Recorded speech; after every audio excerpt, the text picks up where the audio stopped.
ጡት ማስያዣችሁ ጠፍቶ ሊሆን ይችላል። ፓንት ተቦጭቆ አይጥ የቦጭቆ ይመስል ከስር በእርግጥ አንዳንድ ጊዜ ላብ ያለበት ቦታ ላይ አይጦች መጥተው ይበሉታል አይደል? ለምንድን ነው ያ የተፈለገው? እንዲመስል ነው። አይጥ የበላችሁ እንዲመስል እንዳይነቃ ነው። እና ሲያመጣው እድሉን ያመጣ ነው የሚመስለው። ሰይጣንም ደግሞ ያን እንዲመስል ይፈልጋል። እና አመጣሁ ሲል አዎ አምጥተሃል ይለዋል። ግን የዛን ሰው እድል ለምሳሌ 20 አጋንንት ከሆኑ የዛን ሰው እድል የሚዘጉ ግማሾቹ እዛ ይቀራሉ። ለምን? እድሉ ተወሰደ ሲባል የለውም ያ ሰው። እኔ ለምሳሌ እጄ ላይ ገንዘብ ሌባ ከወሰደብኝ እጄ ላይ ገንዘብ አይኖረኝም። እንደዛ ነው።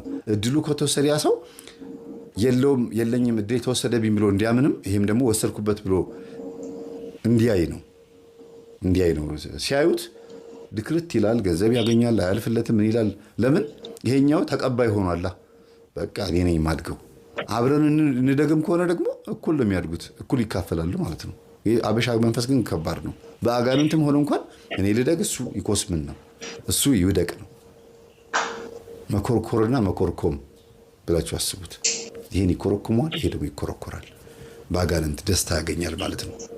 በቃ እያንዳንዱ የሚያረጋት ነገር በእድል ተወስዶ ስለሆነ ወሰድኩ ብሎ ነው የሚያስበው። አሁን አይወሰድም እድል። አጋንንቶቹ እዛ ሄደው አይምሮ ነው ይደፍኑታል። አሪፍ ስራ የሚሰራ ከሆነ ስራውን ያበላሹበታል። እሱን ስራ የሚመስል ደግሞ ፌክ የሆነ ስራ ደግሞ ለዚህኛው ይሰጠዋል። ከዛ ገንዘብ ሲያገኝ በአጋንንቶቹ ገዛ ሲሄድ ይሳካለታል። ማምን ለምን? ሃይ ኮፒ ወይም ፌክ የሆነ ምንድን ይባላል? ሰከንድ አንድ እንደሚባለው ሃይ ኮፒ ያስኬዳል። ያንን ልጅ ያለውን ቻንስ እድሉን የሚመስል ነገር ይሄም ስላገኘ ወሰድኩ ብሎ ስለሚያስብ ይኖራል ማለት ነው።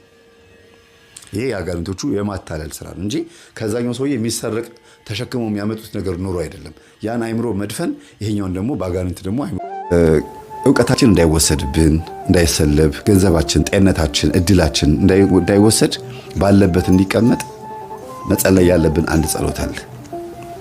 አንደኛ ከእውቀት ጋር ከሆነ መልካ ዑራኤል ወይም ድርሳነ ዑራኤል መጸለይ ነው። የእውቀት መልአክ ስለሆነ የእውቀት መልአክ ነው ስንል ዝም ብሎ አይደለም። ልጆቻችሁ ትምህርት ቤት ፈተና በሚበዛባቸው ሰዓት፣ በሚጨነቁ ሰዓት ዑራኤል ቤተክርስቲያን ሄደው እንዲጠመቁ፣ ምንም እንኳን ቅዱስ ቁርባኑ የክርስቶስ ቢሆንም ዑራኤል ቤተክርስቲያን ሄደው አስቀድሰው ቆርበው ቅዳሴ ጸበል እንዲጠጡ ማድረግ፣ ከእውቀት ጋር የተገናኘ ማንኛውም አይነት ነገር ሲያነቡ ምንም ሲሉ የዑራኤልን ጸበል እየጠጡ እቤታቸው ላይ ያርጉ የተጠመቁ በመልካም መልኩ መኖር እውቀትን ያሳድጋልም ያጸናልም። አይወሰድብንም፣ አይሰለብብንም። የመርሳት ችግርን ሁሉ ያስወግዳል። በርሜል ቅዱስ ጊዮርጊስ በዚህ አጋጣሚ ልናገር እንፈልገው የአእምሮ ዝግመት ችግር ያለባቸው የሚጠል በሽታ ያለባቸው ሰዎች ሄደው ቢጠመቁ መልካም ነው። ብዙ ሰው ሲድን አይቻለሁ። ይሄን እንደ ምስክርነት ነው የምሰጠው። በጣም ብዙ ሰው እንደ አንድ መረጃም ጭምር ነው። እሺ፣ ሌላው ሀብት ንብረቶቻችሁ እየወደሙ እየተሰለበባችሁ ልክ እንደ እውቀት እየጠፋባችሁ ከሆነ ሀብት ንብረቶቻችሁ ልጆችም ጭምር ማለት ነው መልካ ሩፋኤል ነው የሚጸልየው። መልካ ሩፋኤል በቃ በእርግጥ አባካኝ ሆነን እኛ ገንዘቡን እንደፈለግን እየመዘዝን ሰይጣን አባከነብኝ ማለት የለብንም። ግን ምኞቶቻችንና ፍላጎቶቻችንን ሰብስበን መቀመጥ የምንችለው መልካም መልኩን ስንጸልይ ነው። በየቀኑ ጣፋጭ የሚበላ በየቀኑ ልብስ የሚገዛ በየቀኑ በየጊዜው በየሳምንቱ አዳዲስ ልብሶችን የምትገዛ ወይም ደግሞ ሁሉ አማረሽን ገበያ አታውጣት አይነት ነገር ከሆነ ያን ስሜት የሚያመጣው መንፈስ በመልካም መልኩ ነው የምንመታው፣ በድርሳኑ ነው የምንመታው፣ የሩፋኤልን ጸበል በመጠጣት ነው። ለሁሉም መላእክቶች የራሳቸው የተሰጣቸው ነገር አለ፣ ጤንነታችሁም ጭምር ማለት ነው። ሌላው የዛር መንፈስ ብዙ ጊዜ ግብር እያስገበረ ካስቸገረ፣ ለምሳሌ ደም እያስደማ በፔሪየድ ሊሆን ይችላል፣ ወንዶች ደም እያስቀመጣቸው ሊሆን ይችላል፣ ነስር እየነሰራቸው ሊሆን ይችላል፣ እየተደባደባችሁ ደማችሁ እየፈሰሰ ሊሆን ይችላል። እንደገና ደግሞ ቁስል እያመጣ ከክበከክ እያረገ ህመም እያመጣ ግብሩን የሚፈልግ የቤተሰብ የዛር መንፈስ አለ። ብዙ ጊዜ በሽታ የለዋወጠ ቤት ውስጥ የሚያንከባለል ሊቀ መላእክት ቅዱስ ገብርኤልን ጥሩት። መልካም መልኩን ጸልዩ፣ ድርሳኑን ጸልዩ፣ ጸበሉን ተጠመቁ። ይሄ በድርሳን ሩፍ ማነው በመጽሐፈ ሄኖክ ላይ ስልጣን ተሰጥቶታል። ለሁሉ መላእክት ስልጣን ተሰጥቷቸዋል። በእባቡ ላይና በጊንጡ ላይ ማለት በዛሩ ላይ ሾም ያለው ተብሎ የተባለው ማን ነው? ቅዱስ። ሁሉም እኮ ዛሩ ያባረራሉ፣ ግን ይሄ ስልጣን ድርሻ አለው የየራሳቸውና ቃልቻውን ይሄ ጨሌ ምናምን የሚባለው ነገር በሙሉ ብትንትኑን የሚያወጣው ቅዱስ ገብርኤል ነው። ቅዱስ ሚካኤል ደግሞ ትዳር ላይ መጥቶ የሚበጠብጠውን፣ ሰላም እንዳይኖር ከተማን የሚበጠብጠውን፣ ፍቅር እንዳይኖር፣ እርጋታ እንዳይኖር ሁከት የሚያመጣውን እንዲሁም ደግሞ ከስሩ ያሉትን ገብርኤልን፣ ሚካኤልን፣ ሩፋኤልን እየላከ ችግሮቻችንን የሚያስወግድልን ቅዱስ ሚካኤል ነው። የገዳማውያን አባቶቻችንን የመናንያንን የመነኮሳትን ስጋ ፍትወት ሲመጣባቸው ስክን የሚያደርግላቸው የሚያበርድላቸው በስግደት በጾም በጸሎት እንዲበረቱ ሰዓቱን ጠብቀው ተነስተው እየቀሰቀሰ 9 ሰዓት ላይ እንዲጸልዩ የሚያደርግ ሌሊቱን ሙሉ በጸሎት እንዲተጉ በገዳም የመጽናት የመታገስ አንድ ነገር የመቻል የመቋቋም ቻሌንጅ የማድረግ ስልጣን የሚሰጥ ቅዱስ ሚካኤል ነው። በጣም በጣም ታጋሽ ግን ዝም ይላል። ሚካኤል አርመመ ወገብርኤል ተደመ ነው የሚለው ወረቡ ራሱ ሲወርቡ አባቶቻችን። ሚካኤል ታገሰ፣ ዝም ማለት ጸጥ አለ። አርመሞ ማለት ዝምታ ማለት ነው። ገብርኤል ግን ተገረመ ሲል ምን ማለት ነው? እንዴት የፈጠራቸውን አምላካቸውን ይሰቅላሉ ብሎ ሰይፉን ከሰማይ ወረወረ ነው የሚለው። የቤተ መቅደስ መጋረጃ ለሁለት ተከፈለ ከሚለው ጋር ማለት ነው ሲያያዝ ምንድነው የሚካኤል ትልቁ በቃ በጣም ለየት ያለ ባህሪው መልአካዊ እርዳታው ለኛ መልአካዊ እርዳታው ጸባይኛ ያደርጋል። በጣም ትህትና ያላቸው ሰዎች ብዙ ጊዜ ከቅዱስ ሚካኤል በረከት አግኝተዋል። በተክሊል ተጋብተውም የሚበጣበጡ ባለትዳሮች ካሉ ጸልዩላቸው በመልካ ሚካኤልና በድርሳነ ሚካኤል። በቁርባን ተጋብተው በተክሊል ተጋብተው ቤት ውስጥ ብጥብጥ የሚያደርጋችሁ ሰው ካለ ያወቃችሁትም ሰው ይኖር ያላወቃችሁትም ሰው ይኖር አጋልጥም በሉት። ከዚህ ቤትም አጥፋ ሚስጥሩን ግለጥልን ካላችሁት ያወጣል። ሰላም ነው የሚፈልገው ቅዱስ ሚካኤል ባለበት ቦታ ላይ እርግት ፍሎ ይሄ ደስ የሚል እንዴት ነው አንዳንድ ወንዝ ቦታ ላይ የሚሄዱ ሰዎች እኮ ውሃው ሲወርድ ሲያዩት ደስ ይላቸዋል አይደለም? በጣም እየተገላበጠ የሚመጣ ውሃ እኮ እንዴ ብላችሁ ነው የሚሸሹት። እና ረጋ ያለ ነገር ነው እና ጥልቀት ያለው ውሃ ከላይ ረጋ ያለ ነው። ፍሬ ያዘ የስንዴ ዘለላ ይላሉ አባቶች። አንገቱን ይደፋል። ትትና ያለው ሰው ዕውቀት ያለው ሰው ዕውቀቱ መንፈሳዊ የሆነ ምግባሩ ከዕውቀቱ ጋር ከመንፈሳዊት ጋር ያስተሳሰረ ሰው ትትና ያለው ለማለት ፈልገው ነው። እና ብዙ ጊዜ እንደዚህ አይነት ነገር ካጋጠማችሁ መልካ ሚካኤል ጸልዩ። ከቅዱስ ሚካኤል ጋር ተቀራረቡ። የመቅበዝበዝ የመጨነቅ ዝም ብሎ የመፍራት ማታ ማታ የመባተት ካለ መልካ ሚካኤል ጸልዩ ወይም ድርሳነ ሚካኤል ጸልዩ። እንደገና ደግሞ ቅዥ ያለ ንግግር ቶሎ ቶሎ የመለፍለፍ ከተናገራችሁ በኋላ ዋጋ የሚያስከፍል ቃላት ከተናገራችሁ በኋላ ዋጋ ከፍላችሁ በቃ ብዙ እንትኑስ ከገባችሁ መልካ ሚካኤል ጸልዩ። ሰከን ብዙ ማዳመጥን ትንሽ መናገርን ያስተምራል ይባላል ቅዱስ ሚካኤል። ስትናገሩ ድምጸታችሁ ራሱ የተስተካከለ ይሆናል። የተገራ ንግግር ይሆናል። ሰው የሚያስደነግጥ ሳይሆን ሰውን የሚስብ ይሆናል። እርጋታ ያለው ንግግር ብዙ ጊዜ ሰዎችን ይማርካል ይባላል። እነዚህ የመሳሰሉ አካባቢዎች ያሉትን ነገሮች ቅዱስ ሚካኤል ሰዎችን ይመግባል፣ ያገለግላልና ከበረከቱ ከእርዳታው ከዚህ እርዳታው በረከት እናገኝ ዘንድ መልካ ሚካኤልን ጸልይ። ሌላው ደግሞ በህይወታችን ውስጥ አንዴ ለቅሶ፣ አንዴ ደስታ፣ አንዴ ሐዘን፣ አንዴ በቃ ድብልቅልቅ ያለ ነገር የምትኖሩ ከሆነ ጨራው አልጨበጥ ያላችሁ ላይፍ የተዘበራረቀ ጨለማና ብርሃን ከተፈራረቀባችሁ መልካ ራጉኤልን ጸልዩ።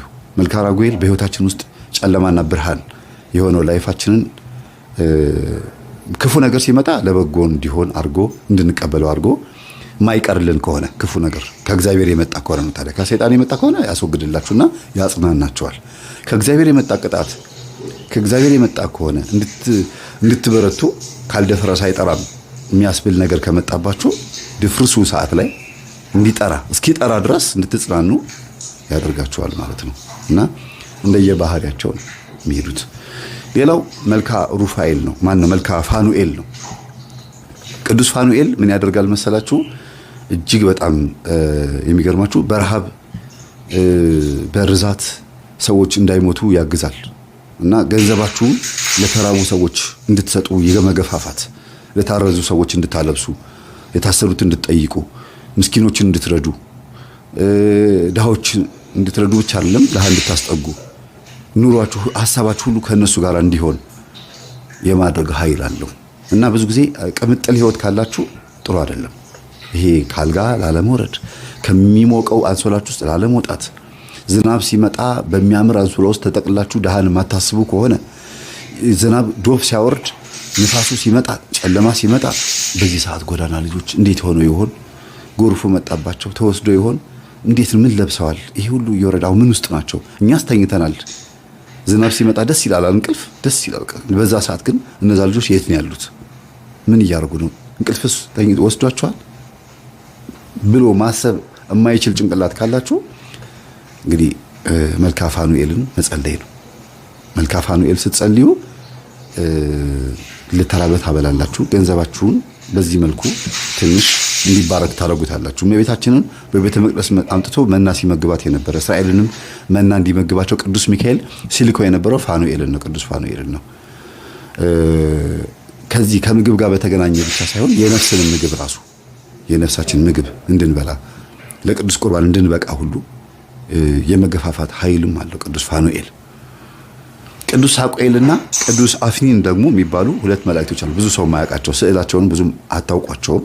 አንድ ሰዓሊ ሲስላቸው አይቻለሁ፣ ቅዱስ ሳቁኤልና ቅዱስ አፍኒንን። እነዚህ ደግሞ ከድንገተኛ አደጋ ያድናሉ። መኪና ሲገለበጥ፣ የተወረወረ ዕቃ ሲመጣ፣ የሆነ ነገር ብቻ ድንገተኛ የሚባሉ አደጋዎች ሲመጡ የማትረፍ የማዳን ከሞት የማዳን ስልጣን ተሰጥቷቸዋል። ያለ ቀናችን እንዳንሞት ሞተንም ከሆነ ነፍሳችን ከስጋችን ሳትለይ በአልጋ ላይ ማቀቀን ምንም አለም እንድንተርፍ የማድረግ ከድንገተኛ ነገር ብዙ ሰዎች ተረፉ ይባላል። ህፃናት ራሱ መኪና ተገልብጦ አዋቂ ሞቶ ህፃናት ይተርፋሉ። ቀናችሁ ሳይሆን እንዳትሞቱ ከእግዚአብሔር ጋር በተሰጣቸው ስልጣን ከአጋንንት እጅ ነጥቀውም ወደ ነፍሳችሁ ወደ ስጋችሁ ነፍሳችሁን የመመለስ ስልጣን አላቸው እና ከድንገተኛ አደጋ አድነኝ ብላችሁ ስትጸልዩ የሚደርሱት እነዚህ ናቸው። እናንተ የምትጸልዩት ወደ እግዚአብሔር ነው። መላእክቶች ግን እንደየስራቸው እየመጡ ያገለግላሉ ማለት ነው። መስሪያ ቤት ለምሳሌ ስራ አስኪያጁ ድርጅቱን የከፈተው ጨርቃጨርቅ ፋብሪካ ከሆነ ድርጅቱ የሰራው ጨርቃጨርቅ ፋብሪካ ልብሱን የምትገዙት ከስራ አስኪያጁ አይደለም። ስራ አስኪያጁ ድርጅቱን የሚያስተዳድረው እንደ ስራ አስኪያጅነቱ ዋና ዋና ስራዎችን ነው። ከስር ግን ዲስፕሌይ ይኖራል፣ ሰርቶ ማሳያ ሱቅ ይኖራል፣ ከዛ ጨርቁን የሚቆራርጥ ይኖራል፣ የሚያጠብ ይኖራል፣ ምናምን ማሽን የሚጠግን ይኖራል። እያንዳንዱ ነገር የሚሰራ የፋብሪካውንም ስራ የሚሰራ አለ። ከዛ ልብሱ ከተመረተ በኋላ ወደ ህዝብ ደግሞ የሚያደርስም አለ። ልክ እንደዛ መላእክቶችም ከእግዚአብሔር እንደራሴ የእግዚአብሔር እንደራሴ ስለሆኑ እግዚአብሔር ምን እንደሚያስብ እንደሚፈልግ ለሰው ባለው መጠን እና ለመላእክት ባላቸው የፍጡርነት መጠናቸው ልክ ይረዱታልና መጥተው ያግዙናል። The breathlessness, the fatigue and the ሳያዛቸውም የእግዚአብሔር እንደራሴ ሆነው ሰርተው ይሄዳሉ። ለምን? ቅንዓትም ስለሆነ ነው። እግዚአብሔር ሲሰደብ እግዚአብሔር ሲወቀስ ወይም ቤተ መቅደሱ ሲቆሽሽ ማየት ስለማይፈልጉ ቀጥተው የሚመለሱበት ጊዜ አለ። ነብዩ ዘካርያስን ታውቁታላችሁ። ማን ነው? ካህኑ ዘካርያስ የመጥምቁ ዮሐንስ አባት ማለት ነው። ወንድ ልጅ ትወልዳለህ፣ ኤልሳቤጥ ሚስትህም ትወልዳለች ሲለው ጊዜ አላምን ሲል አንደበቱን ዘጋው ይላል። አንደበቱን ዘጋው አልተባለም፣ ሂድና አብስሮን የተባለው ግን አንደበቱን ዘግቶ ይሄን እስክታይ ድረስ አንደበት ይዘጋል፣ ልጁ ሲወለድ አንደበት ይከፈታል ብሎት ነበረ። ተከፈተ። ስለዚህ ሊያበስር መጥቶ በዛውም የራሱን ስራ ሰርቶ የሚሄድበትም ጊዜ አለ። የግዴታ እግዚአብሔር ያዘዘውን ብቻ ለምሳሌ ይቅር አይልምና አታስመርሩት የተባለው ለምንድን ነው? በራሱም መንገድ ስለሚሄድ ነው። መላእክቶች ነፃ ፈቃድም ስላላቸው ነው። ቅዱሳን ስለሆኑ የእግዚአብሔር እንደራሴዎች ናቸው። የእግዚአብሔር እንደራሴዎች ከሆኑ ደግሞ እግዚአብሔር ምን እንደሚፈልግ ያውቃሉ። እንደ መጽሐፍ ቅዱስም ሕግም ይሄዳሉ፣ እንደ ፍቅር ሕግም ይሄዳሉ። አንዳንዴ ፍቅርን አስበልጠው ከሕጉ ውጪ የሚሄዱበት ጊዜ አለ። ሕጉ ከተጻፈው አልፈው ፍቅርን ብቻ አሳይተው የሚመለሱበት ጊዜ አለ። እንደዚህ ይደረጋል እንዴ ብላችሁ የምትሉት ከተጻፈ ውጪ ሆነው መላእክቶች የሰሩትን ስራ ብዙ ቦታ አንብበናልና ይሄን የመሰለ ገጠመኝ